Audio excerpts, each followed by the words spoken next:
Boxing Truth here. Wanted to talk about a little bit about the last emperor, Fedor Emelianenko. This will be mostly a boxing channel, but I do have interests with certain fighters in MMA, and Fedor is one of them. He recently just ended a 3.5 year layoff on New Year's Eve, December 31st. Got a good win over a overmatched opponent. Can't pronounce his name. He was overmatched. He only had 2 fights, but it was a Fedor looked impressive. He got him out of there pretty quickly. He still seems to have the lethal ground and pound game that's made him, very famous in MMA. Now, it looks like he's gonna be very active for 2016. It was reported that he will be returning in April. I believe the date's the 17th of April in Nagoya City in Japan. His last fight on New Year's Eve was promoted by Rizin Federation, a Japanese promotional company. It looks like they're going to have another fight with Fedor. They will be promoting it. And if Fedor gets past that, it's going to be very interesting to see where it would lead. Will he remain fighting for Rizin Federation? Will he come to the States, perhaps work with the UFC somehow or Bellator? It's really unknown where the future holds for Fedor.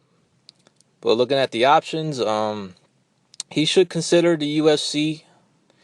I know he's been reluctant in the past to sign with them because of their exclusivity deals. Dana White has really had an obsession with Fedor. He's tried very hard over the years, signing him to a promotional deal with the UFC to no avail. The last time he offered him just under $2 million a fight, plus incentives, sponsorships, and whatever revenues from the pay-per-view. Fedor turned it down. He ended up signing with Strikeforce in 2010 in a disastrous deal. He lost every fight of that 3-fight deal.